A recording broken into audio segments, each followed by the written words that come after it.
Hello and welcome to the Horror Hangout, a podcast where film fans watch the best and worst horror movies of all time and have a lovely talk about them. And increasingly, we get together with some filmmakers to talk about what sucked them into the world of horror and the new films that they're bringing to the world. On this occasion, I am joined by filmmaker Alastair Train. Alastair, how are you doing, sir? I'm very good, Andy. I'm very well. Thanks for taking the time to speak to me today. No, thanks for coming and joining us. Peek behind the curtain, everyone. We've got ourselves up early on a Saturday morning. Not since we've worked retail have we been up this early on a Saturday. And here we are, camera ready to a degree, at least for myself, and here to talk about horror movies. So, Alistair, I mean, we're going to talk a little bit about Pearls, your new film, which is screening at festivals this year, right? Yeah. But before we get into that, let's talk about my favorite question to begin with, where it all went wrong. Where did horror first find its way into your life as a child, or did you come to it later? I'd say I came to it probably when I was about, I guess I was a child still. I'd say when I was younger, I was a bit like sensitive. I was the guy who was like, oh no, I don't want to see these horrible, violent things. And then I remember probably being about 12 or 13, I was with my uncle up in Scotland. I think I'd snuck out of bed and saw that he was watching was my favorite horror film, The Thing, literally on the wall. And he was like, you got to watch this with me, son. And it just blew my mind completely in terms of like how visceral the film was, how scary it was. And it just sucked me in and just sort of really opened my eyes to what is an amazing genre. And it lets you explore so many different facets of life, really. Yeah, I think that's one of the things I always really love about horror is that you can do something that's directly, I want to do something that is scary, that people will enjoy being scared of, but it is such a great mirror to society. It is a great time to talk about things which are potentially controversial at the time, and we've certainly got a lot of those in our current landscape. So, how about filmmaking? Where did that come to you? Is it something you always wanted to do? Well, I'd say actually at the beginning it was more like I just wanted to tell stories. Like, when I was a kid, I was always writing little short stories, like nothing major. And then I think it was when at school I started doing film studies a bit more. And even though I loved sort of looking at the theory of film, it was suddenly like, why don't I, why am I not making them? It's like I want to tell these kind of stories. And it just sort of drew me in. And that was probably when I was 16, 17. I was like, right, I'll make my first short. And then I've kind of been making shorts ever since, really. Yeah, and thankfully we have get to see some of your previous shorts. We were talking just before we hit record. Your short movie stretched out, wonderful practical effects in there. And for people listening, we'll drop a link in the show notes. That's available on Alistair's YouTube channel. You can go and watch it for yourself. You said that was one of your first real big film projects that you worked on and brought practical effects to set. How was your experience creating that? Yeah, it was great. I mean, because for the previous shorts, there'd be more dark comedies and obviously smaller budgets, so we couldn't bring in any real practicals. And then this time for All Stretched Out, I met basically a prosthetics designer who was like, for 100 quid, mate, I can make you whatever you want. I'll make you a body that's gonna, well, I don't want to ruin it, but something bad happens to this guy's body, let's just say. So we get to set, we were shooting on Super 16 film, so really it was like, okay, we have to get this right, whatever happens. We hadn't seen the body until it showed up on the day, where it had a lovely Homer Simpson's yellow skin tone, which didn't quite match our actor. So there's a bit of panic. But it was just even though we were worried, we still were like, look, the beautiful thing with having anything practical on set is like the human brain is willing to put their disbelief to one side, Yeah. even if it doesn't look exactly like a human. And we managed to get it quite close near the end. The effect that it did, it works, it's visceral. And something that was amazing is always, going to the cinema and seeing, like getting a chance to watch that with an audience. And when that moment happens where, well, all I'll say is when Alex, the lead, tries too hard and it all goes terribly wrong, it always gets such a great reaction from the crowd. Yeah, and you've you really captured me personally as we were talking about this yesterday, my wife, even an inflexible child. Like I would have been your main character in a yoga class for absolute sure. It would have been Yeah, I was terrible. I've never good, even in the tumble tots era. A Yeah. forward roll completely beyond me. So yeah, that is my genuine some of my genuine fears seeing the social anxiety of seeing, oh God, I've come to this thing and everyone here is much better than me, right up to the terrible body horror. And I should have predicted seeing your short film on screen that I would you would be a gentleman with a thing poster behind you as well. You can see that love of practical effects coming to life. Well, exactly. I mean, for me, um, and just to say, I was also terrible at any kind of physical activity when I was younger. So that's all my anxieties channeled into that film. But yeah, for me, just practicals in general. Like, look, we're in a world now where you have to have some form of VFX. I mean, even in Pearls, and 90, I would say 99% of that film was practical. There's always going to be just little bits of VFX sparkled in there. But the whole point of it is to invoke real reaction. And I just feel that you can tell when something is completely fake and your actors can't emote the right way when they can't see these things in front of them on the set. So whenever there's a chance to do things practically and have it actually there in front of your eyes, I'd always go for that option. Sure, it involves a lot more craft and being honest, it also involves compromises. Like, you know, everyone has heard about the story of Jaws. The shark never worked. Mhm. But in fact, that makes the film better. It's your Yeah. imagination is better. And that's what we found with Pearls as well. There were things that I'd written that I was like, how are we ever going to pull this off? We couldn't, but the stuff that we did pull off with the practicals, I'd say is way more effective. Yeah, and I think that's a really cool thing to mention as well. When you're talking about the practicality of these things, you're right. I think me as an audience member, when I'm watching a film, I love the fact that I know the actors can have reacted to this on screen. But it's also the deep without outside of the narrative of the movies, the lore and the background and the history of filmmaking this this creates and this gives us as you know your film's legacy that's going on. Like I, as someone who enjoys movies, I can go to a horror convention or a film museum and I can see this is this is a piece of the shark from Jaws. These are one of the now horribly eroded by time Teenage Mutant Ninja Turtles puppets. These are, this is the horrifying creature that is Hoggle from Labyrinth that has perished by access to the air over all these years. When films become a completely, and there is a great deal of skill that goes into computer animation and all those things, but what kind of history does that give me? I'm like, this is the Pentium 5 processor that was used to generate Woody's face. Like, what is the? I want to be able to go and see the bits of history from my filmmaking, and also it makes for wonderful stories talking to filmmakers about yourself, about the craft and about the ingenuity that you have to undertake to overcome some of these challenges. I'm not going to be watching In Search of Darkness 2020s and be like, oh, I tell you what, there was a memory dump on my system and I had to reboot the whole thing. I got blue screen of death twice trying to render this creature. In the end, I stuck some more RAM in and we went for it. You know, they're not the same stories, right? No, totally, totally.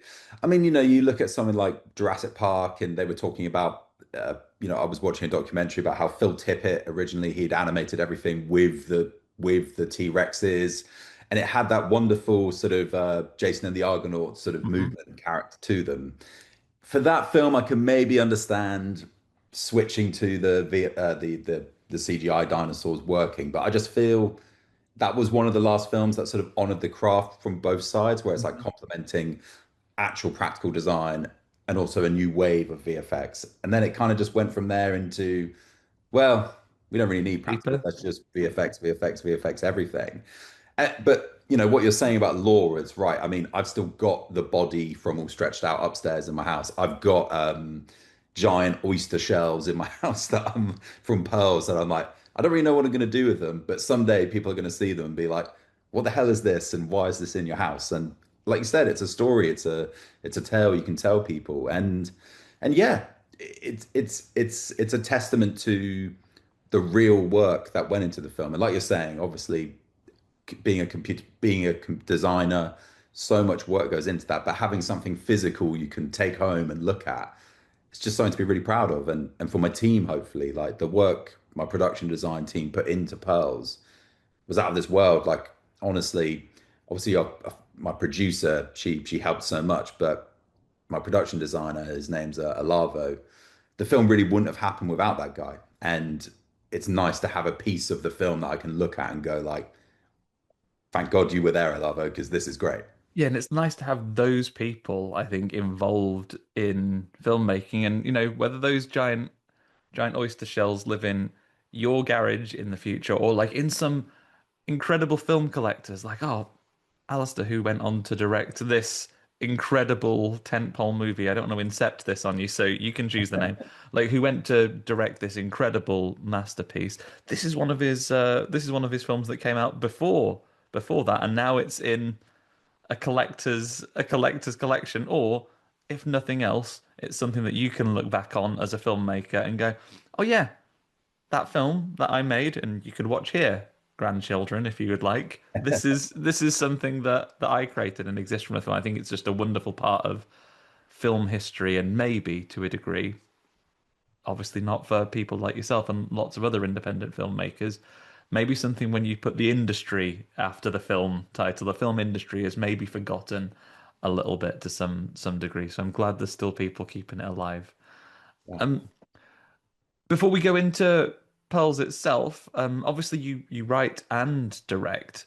I just wanted to ask real quickly. So when when you're in the process of writing a movie, now that you are directing a film as well, do you find that the practical considerations of making things come into your head as you're writing, or do you still write as if it's going to live on a page and worry about the practicalities later? Yeah, definitely the latter. I think it's super important that you're still ambitious with your writing. Like, of course, look, like when I first wrote Pearls, like and we'll go into it properly, but I'd imagined it on a much bigger scale, bigger practical effects, bigger everything.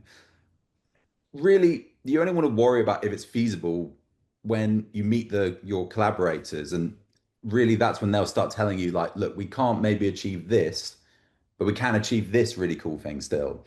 And I feel like if you lower your ambition and what you're trying to achieve, and well, it's not your ambition, but if you sort of strip back like the scale of what you're trying to make, then it kind of sort of cuts people's imagination a little bit. It's kind of like, oh well, don't need to be so imaginative because I'm going to make things easy for you. Like actually, I'd rather write it big, and then when we get into pre-production, that's when you start the little compromises, the scaling back. But that's because you're letting a people's imagination sort of flourish, if you give them something big to work towards. So, I mean, I'm writing a feature where I've definitely had to look at that and go like, okay, I'm probably not going to be able to achieve some of these things, but I'm still trying to write it as big as possible. That's incredible, and it's nice to have that on the page because I guess what exactly your point there. If something needs to be dialed back in, the practicalities of it still gives you that script there. You can adjust that writing for absolutely for free. You can go back and say, "Oh, I've changed that," so it's fitting what we can do. But yeah, I have to applaud anything that you begin as big as it can be as well. Right, so let's dive into the film of the moment. Pearls, I have the synopsis here ready for me. So, Tony and Linda are struggling to grow their family. When Tony is forced to face his fertility issues, he turns to a mysterious oyster dealer, Marvin, whose oysters deliver more than the promise of virility. I'm on board already. The trailer's also available on your YouTube channel. So, where do we begin with oysters? Firstly, where can people go and see it? You're on the tours with the festivals right now, right? Yeah, we are. In fact, funnily enough, over this next 2 week period, we're playing at about 7 festivals. So we've just finished in a festival in Vancouver and in Norway. Then we're playing at Northeast International Film Festival in Newcastle, Unrestricted View Horror in London at I can't remember which cinema it is, but I think it's one of the Everymans. Um, then we're playing in Celluloid Screams next Thursday, Ravenna Film, a Nightmare Film Festival, Film Quest. And then we got one at Holly Shorts London in November. So we're picking up some steam with the film, which is great. Unfortunately, I can't release it online yet, obviously. But if people want to reach out and see it, not at a film festival, they can always contact me.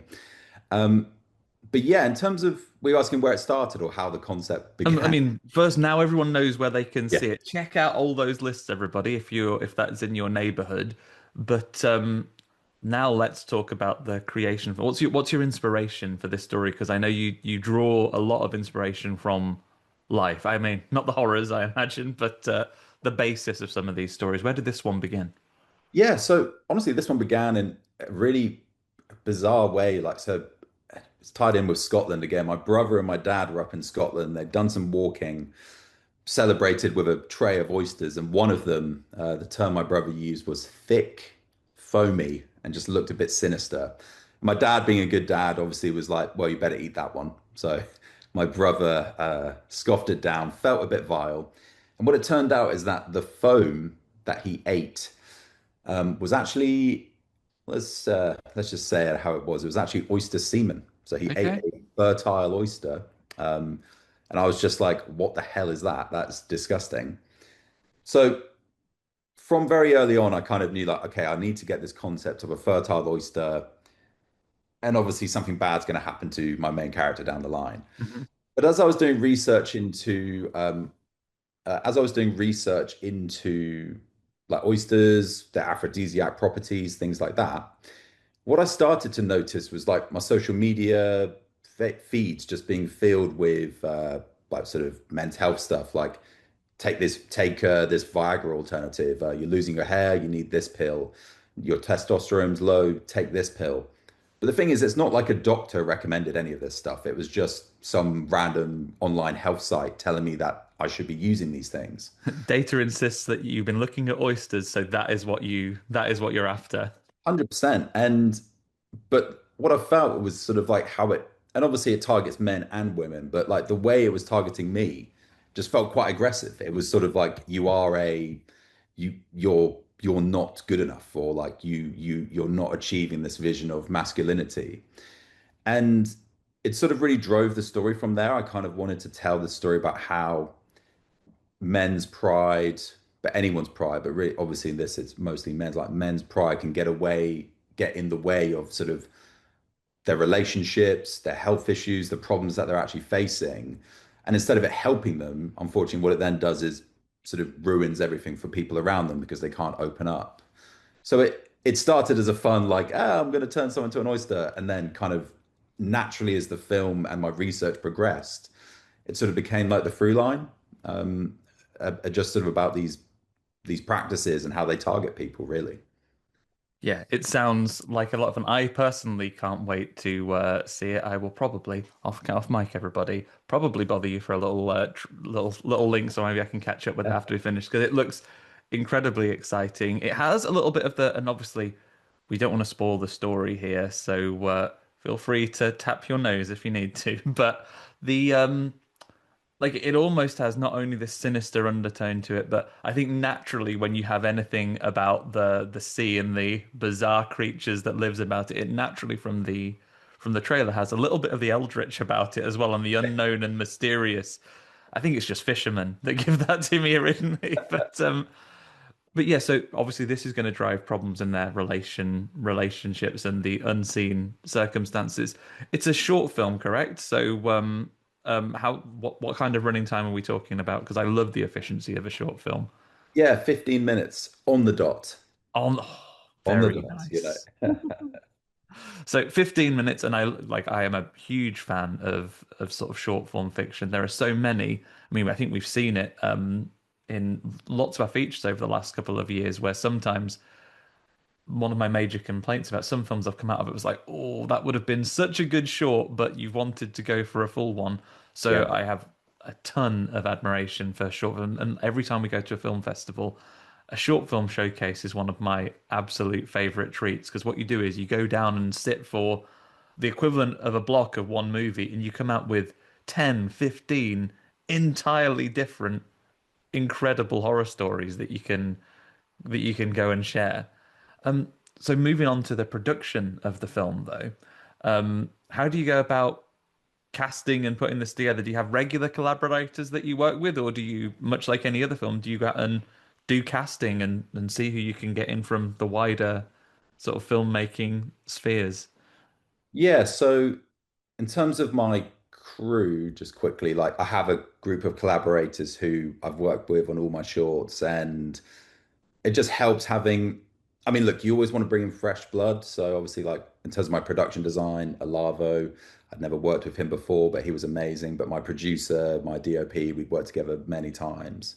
In terms of the cast, yeah, I kind of like to freshen things up. Obviously, I feel like I'm looking for people I'd love to work with more and more, but for each story I tell, every character feels different. So sometimes it feels better just to search for new actors. So Mhm. for Tony and Linda, the two lead characters, we did a normal casting call on Spotlight. But straight away, the moment I met them, they were both just perfect for the role. Like they had this, I guess, not to sound too bad, but this quiet desperation about them, which was what I was basically looking for.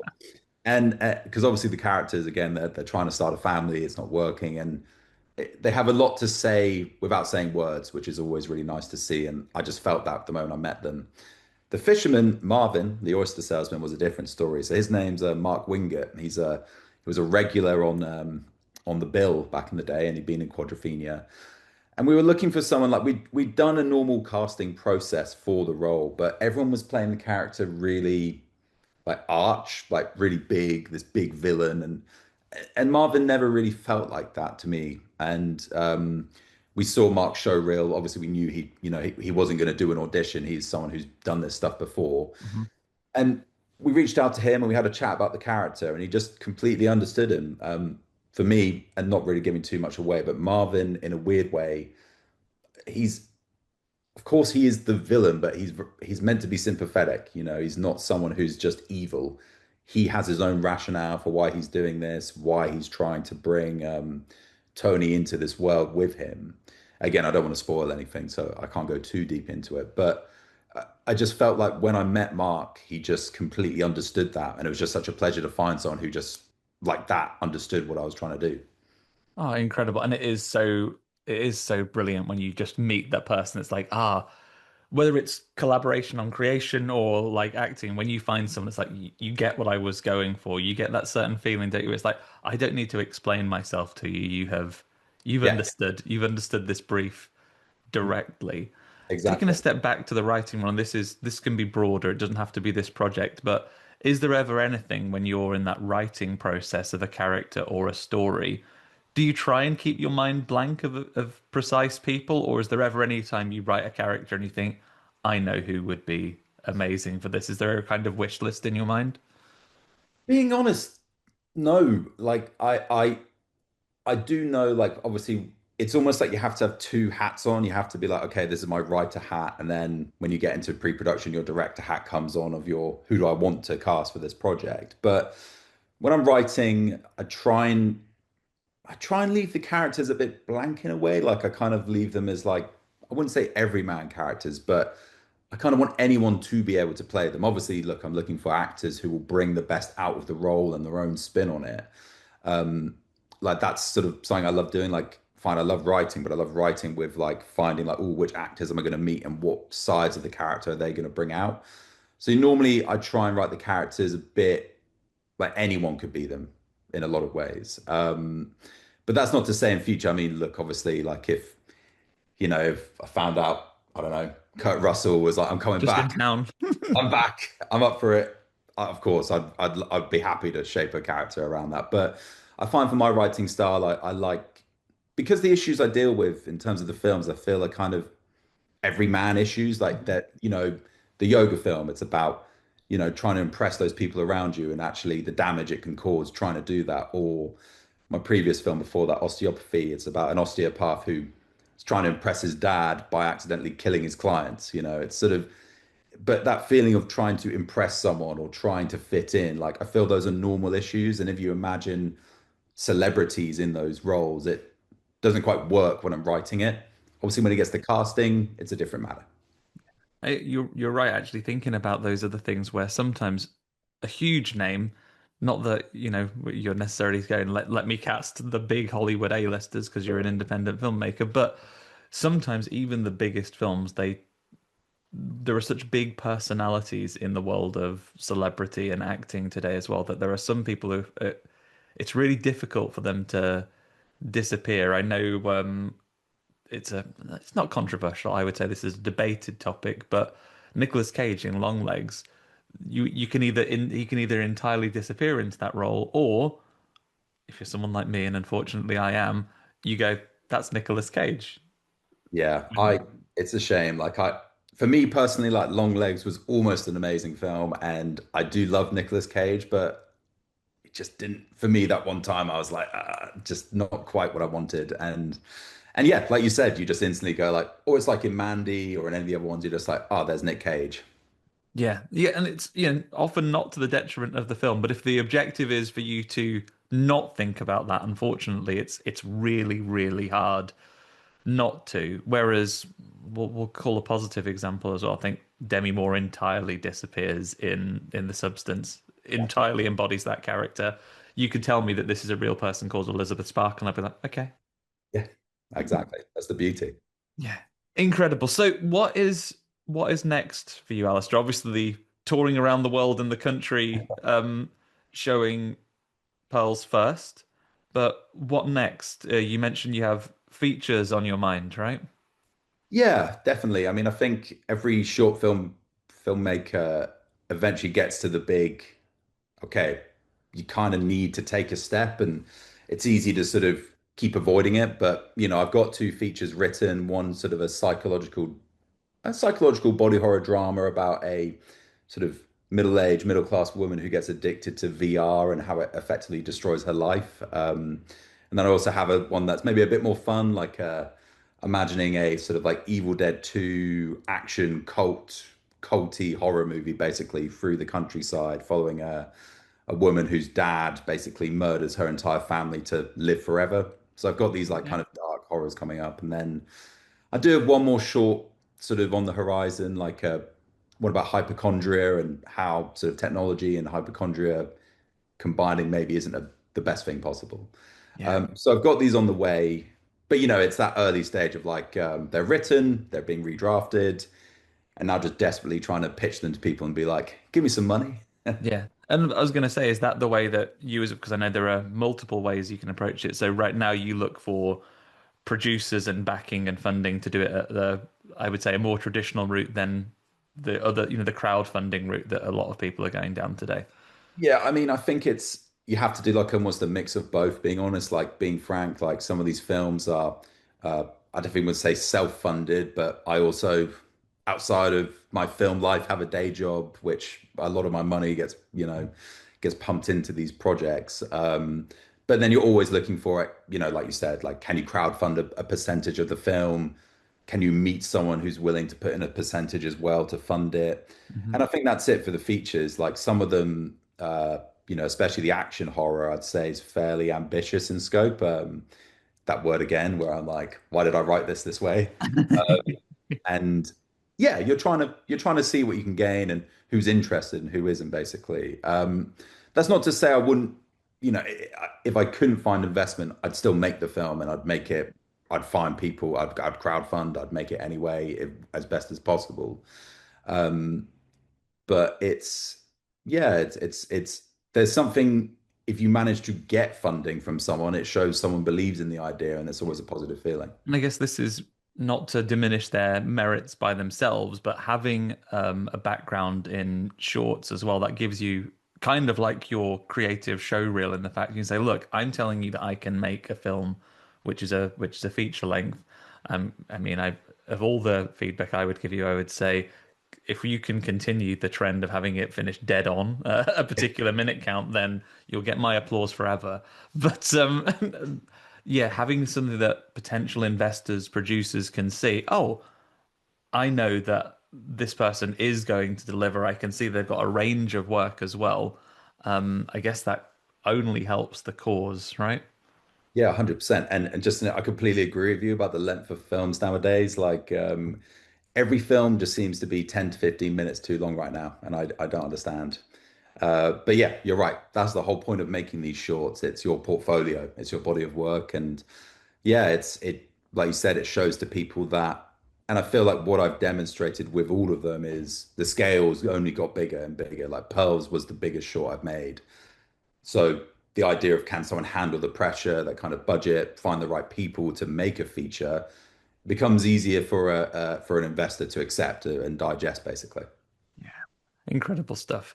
And as a creator of shorts right now as well, we've seen it a lot. Films like Lights Out, films like Skinamarink. Are there any of your shorts that you've created that, in the back of your mind, do you think I'd take another run at this as a feature if I could expand it, or do you treat them as one and done? Personally, I mean, definitely the I can't imagine the sequel feature of All Stretched Out, that's for sure. Um, it's a tricky one because like the more people who've watched Pearls, they always ask me like, is it going to be a feature? And the answer is probably no. But I wrote it as a complete narrative. I didn't want to leave a sort of breadcrumbs for a sequel or even to expand it because I think there's something to be said for short form stories. Like, can you tell a cohesive story in this time? And I feel like a lot of shorts struggle with that. And I feel like you go to festivals sometimes and you see films that are clearly like a proof of concept for something bigger, which isn't a problem. Of course, you're trying to make these features, but I think there's something to be said for like, I've written a short, it is a complete story, it's done there. If I was to expand on Pearls, it would probably be a romantic comedy prequel with the oyster seller and his oyster wife. Okay. You see the film, you'll understand. So, I mean, what we're saying is no plans for it, but if Sydney Sweeney and Austin Butler are driving around your neighborhood with like a dump truck full of money, and they're like, Yeah, Alistair, please, we, I'd consider it. I'd consider it. incredible. The two final most important questions I have for you is number one, if people have heard us chat, they haven't encountered you before, and they think, my goodness, let me get caught up here. Where is the best place to follow and catch up with you, your news, your work? Social media is not what it used to be. I know, right? So I'd say, obviously, you can find me on my website, which is alastairtrain.co.uk. You can message me on Instagram at alastair.train. Or you can follow Pearls specifically at Pearls Short Film on Instagram, basically. Those are probably the best ways to capture me. And if you want to talk directly, my website has you can email me through there, basically. Amazing. And then this is the big one. I did promise you no hard questions before we started, but I'm afraid that was a lie, and there is a very difficult one right now. So, we're coming up to spooky season. It's Halloween. You, a horror film director, are in the hot seat. Your friends have said, we're gonna have a horror movie night. We'll come round yours. You'll pick the films, obviously. We'll be judging your choices. What sort of night are you putting on for them? What snacks are you serving? What films are you putting on? I'm going to go and say, because you've got a very taste, and I think you've got the thing as a given in the background already. So I'm going to push you a little further. You're going to screen three movies for your friends that are coming round. Okay. What are you choosing for them? Let's say a mixed crowd. They're not necessarily all horror hardcore fans. Mixed group. I feel like what you'd want is like it had to be varied. So I've got my body horror with with the thing that's going to be there. Um, uh, then this is where it gets complicated because I would probably say, what have I loved recently? I'd maybe put something like Mandy on, even though it's not a horror so much, but that film visually is incredible, and it's just something that's really stuck with me.